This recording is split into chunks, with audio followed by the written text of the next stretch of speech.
Fórmula Médica transmitiendo salud.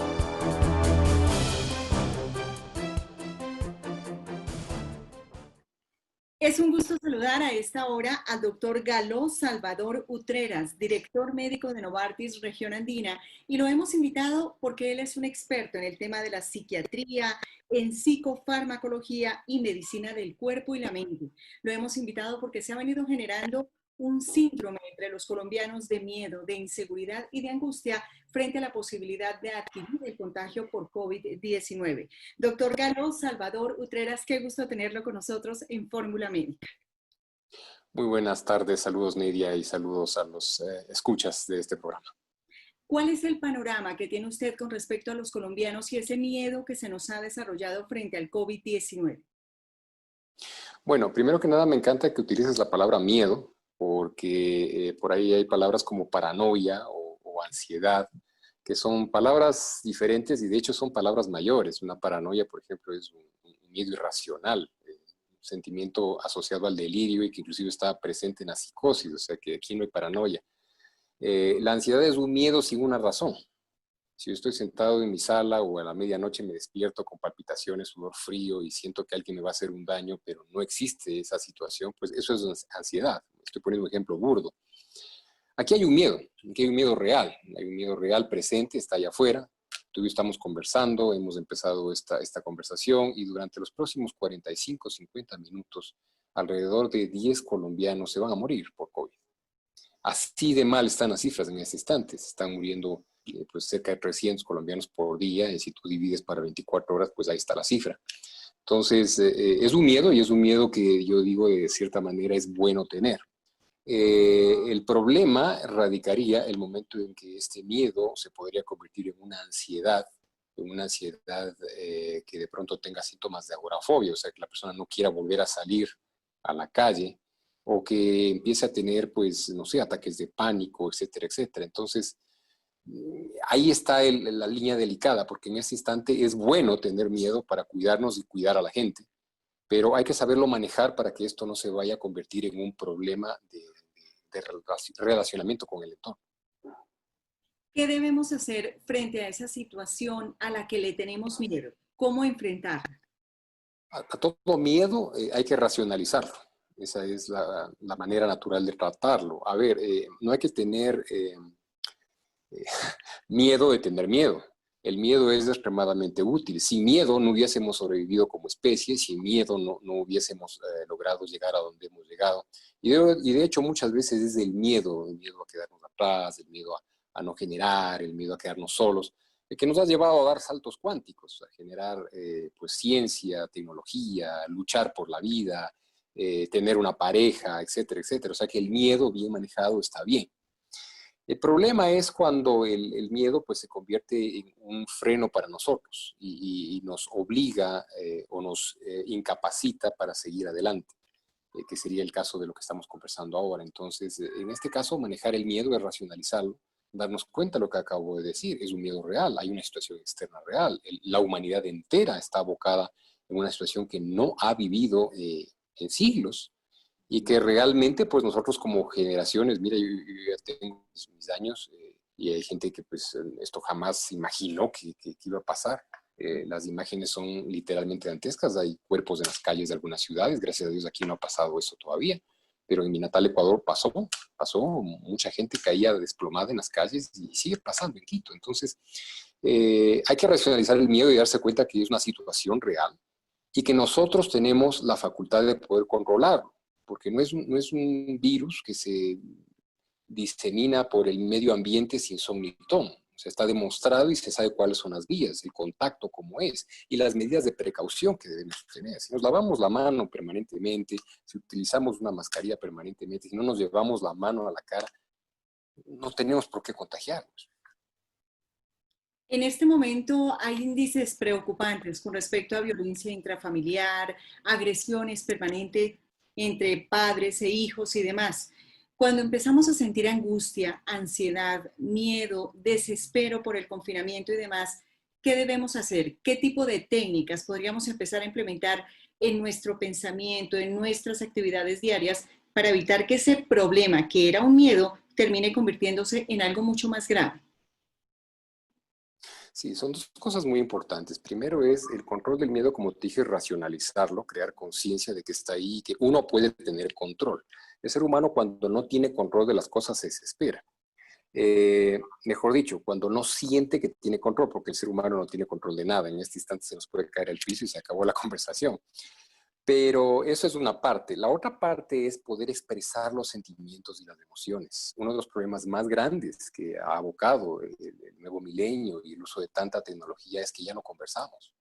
En las mesas de los restaurantes se veía, antes de la pandemia, familias enteras conectadas a su famoso celular y que no se dirigían ni la mirada, ni la mirada.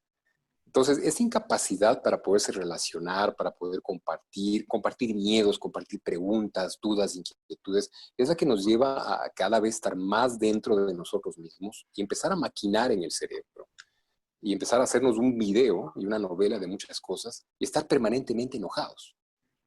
Además, hay otra cosa muy importante que es parte también del manejo de las emociones y de la así llamada inteligencia emocional, de la inteligencia emocional, no así llamada, perdón. Y es que los seres humanos, por evolución, aprendimos a sobrevivir luchando y peleando. Este es el ser humano que tenía que pelear contra animales salvajes al principio, luego con las tribus, luego ante invasores, en guerras, etcétera, etcétera. Y hemos aprendido por miles de años, más de 35.000 años de evolución del Homo sapiens sapiens, a ser guerreros, a estar siempre a la defensiva. Y es por eso que reaccionamos como reaccionamos. Y si encima estamos rumiando mentalmente de que nos va a pasar algo, voy a perder el empleo, esto no va a volver a recuperarse nunca, etcétera, etcétera, alguien se acerca y nos dice cualquier cosa, y perdón por lo que voy a decir, nos va a saber a cacho, y vamos a reaccionar como un guepardo. Eso es lo que sucede, es lo que sucede. Entonces, si nosotros le bajamos eso, y la manera de bajarlo es, insisto, racionalizando la situación, entendiendo lo que está pasando y sabiendo que tenemos un cierto control de cosas y conversándolo con nuestros seres queridos. Y otra cosa muy importante, y perdón que me prolongo un poco en esta respuesta, pero es que esto de la violencia familiar no solamente está pasando intracasa, está pasando de manera virtual también. Porque de hecho la gran mayoría de las personas que sienten estas ansiedades o este miedo exagerado ante esta situación son gente que vive sola. Entonces, esta gente tiene que tener contacto con sus amigos de manera virtual, tiene que tener esa higiene mental. Entonces, no solamente es la gente que está en compañía la que tiene que conversar con su núcleo familiar, sino la gente sola también tiene que buscar estos espacios. Mira la tecnología, aquí estamos conversando a la distancia y lo estamos haciendo muy bien. Entonces, esto es muy importante para la salud mental del individuo.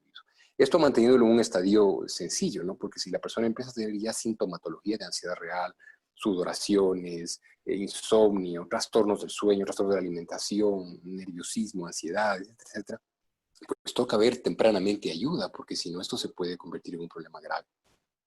Estamos en un momento en el que todos buscamos alimentarnos bien, tratamos de hacer ejercicio para mejorar nuestro sistema inmune, pero de alguna manera este tipo de emociones negativas pueden hacer que ese sistema inmune baje y en lugar de obrar de la manera contraria, se ponga más sensible, más vulnerable frente a una enfermedad como esta.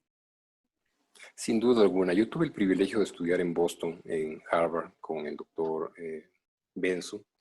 El doctor Benson es el padre de la medicina de relajación, de la medicina mente y cuerpo, como la conocemos actualmente. Él en los 70 se fue a la India, a los Himalayas, a estudiar a los monjes tibetanos. Y fue el primero que registró un electroencefalograma de un monje tibetano en meditación profunda.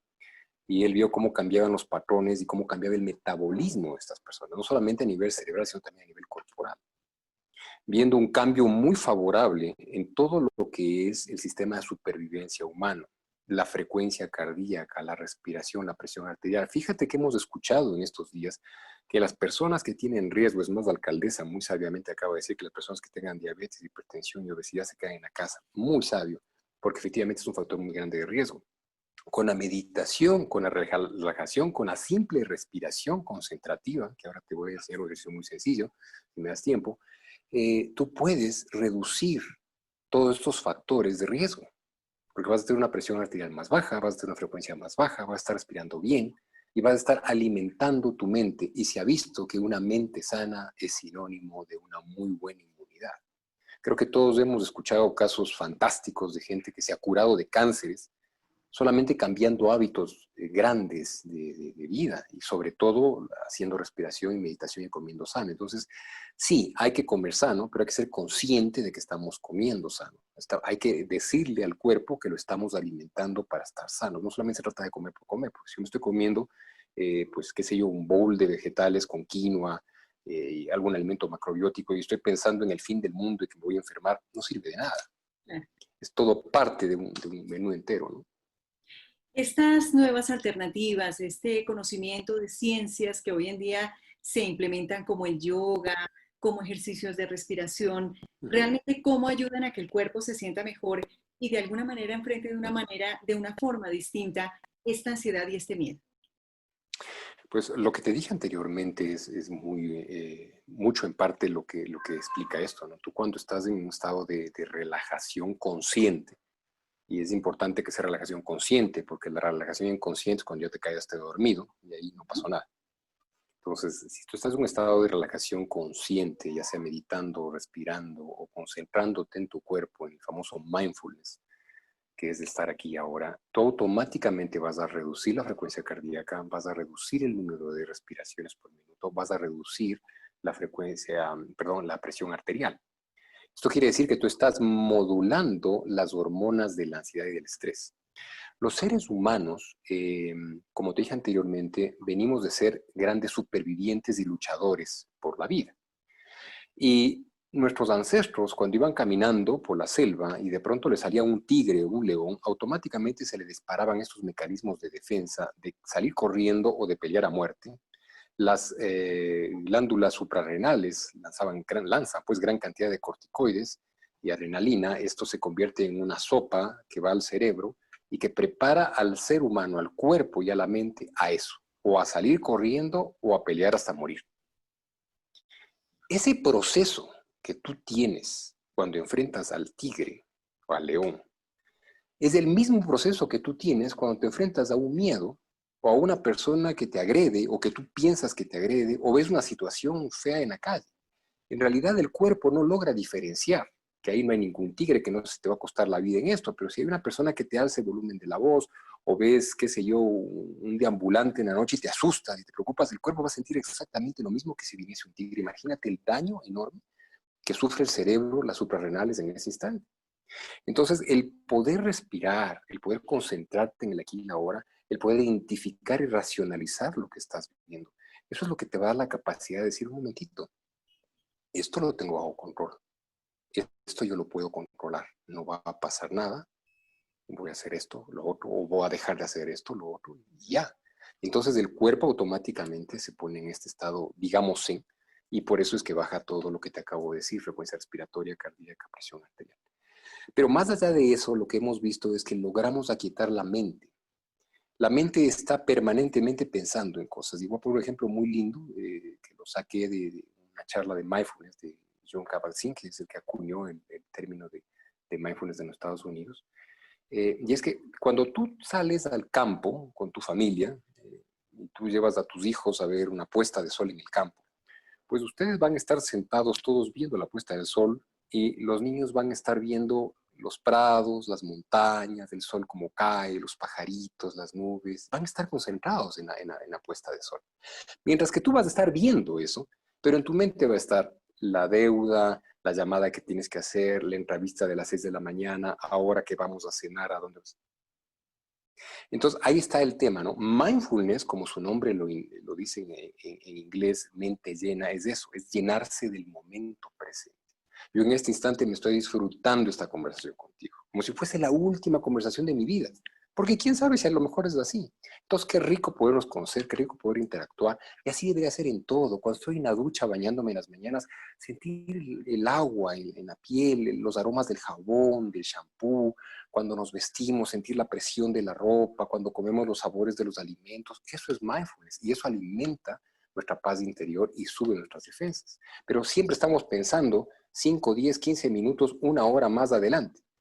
Nos bañamos, ¿qué nos vamos a vestir? Estamos diciendo, ¿qué vamos a desayunar? Estamos desayunando, uy, ¿por qué camino me voy a la oficina? Estamos en el camino a la oficina, uy, la reunión de las 12, etcétera, etcétera. Sugerencias finales, doctor Galó, para los colombianos, para las personas del común, que puedan aquietar su pensamiento, su corazón y tener una forma de ver diferente esta pandemia que tanto nos asusta. Sí, crear conciencia de que es una situación real, que hay que cuidarse y hay que cuidar a los demás. Que hagamos lo que hagamos, las personas que tienen que contagiarse y enfermarse de esto, pues se van a contagiar y enfermar. Entonces, más bien controlemos en disfrutarnos cada momento. Conversemos con nuestros seres queridos, saquemos los miedos. Hay mucha gente que se reúne todavía en las casas, lo están logrando de alguna manera, conversan, pero conversan de todo menos del COVID, porque están, entre comillas, hasta la coronilla. No, conversen sobre todo los miedos que puedan tener. Pónganse de acuerdo en cómo lo van a controlar. Por ejemplo, hay familias que una persona es la que se encarga de hacer las compras. Y pues bueno, ¿cómo nos cuidamos para que esta persona no nos contagie? Son acuerdos de funcionabilidad. La gente debe llegar a esos acuerdos. Saquen espacios para hacer ejercicio. Es muy importante tener una actividad física todos los días. Si no quieren salir, hagan yoga en la sala de su casa, pero hagan todos los días ejercicios. Y busquen en el internet técnicas de respiración o ejercicios de mindfulness. No tienen que ser meditadores. Uno no tiene que irse a los Himalayas para poder respirar correctamente. Y si me permites, ahora te enseño un ejercicio muy simplecito, que en 5 minutos o menos, tú logras desconectarte por completo y estar aquí y ahora. ¿Cómo, doctor?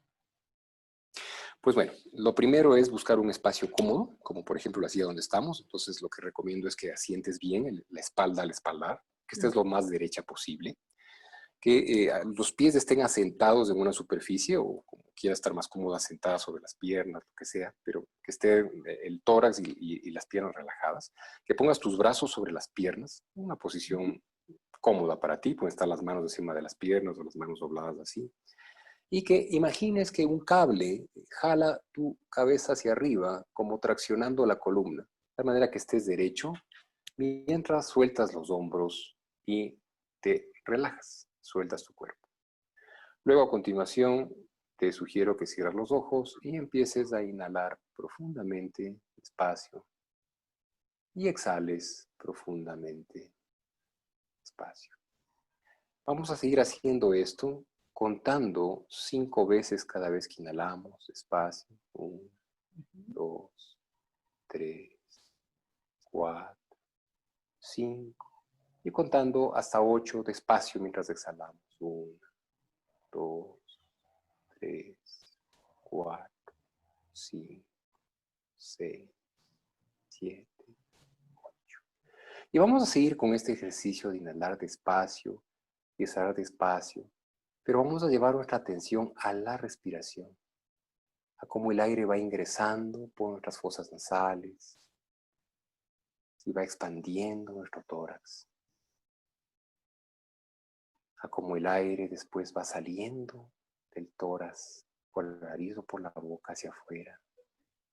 Seguimos inhalando y exhalando, intercambiando oxígeno y CO2 con el medio ambiente, nutriendo nuestro cerebro, nutriendo nuestros tejidos, nutriendo nuestro corazón, desechando toxinas, desechando malos pensamientos, desechando problemas, desechando miedos. Respirar es estar vivo. Desde que nacemos hasta el último día de nuestras vidas, haremos este proceso. Seamos conscientes al menos una vez al día de cómo inhalamos y cómo exhalamos, que es como nos conectamos con el medio ambiente. Inhalamos profundamente una vez más. Y al exhalar profundo abrimos los ojos y volvemos al aquí y a la ahora. No nos demoramos ni 2 minutos, pero estoy seguro que te sientes un poco mejor. Seguro que sí. Doctor Galo Salvador Utreras, director médico de Novartis, Región Andina. Es un gusto saludarlo en Fórmula Médica. Nos encanta tenerlo aquí y bueno, estaremos consultándolo porque es muy importante tener conocimiento sobre estas técnicas que seguramente nos van a dejar un sentimiento de tranquilidad y nos van a permitir llevar de una forma distinta este momento que vive la humanidad. Siempre las órdenes de Nidia y no se olviden, si sienten que deben buscar ayuda, busquen ayuda. Un Muchísimas abrazo. gracias.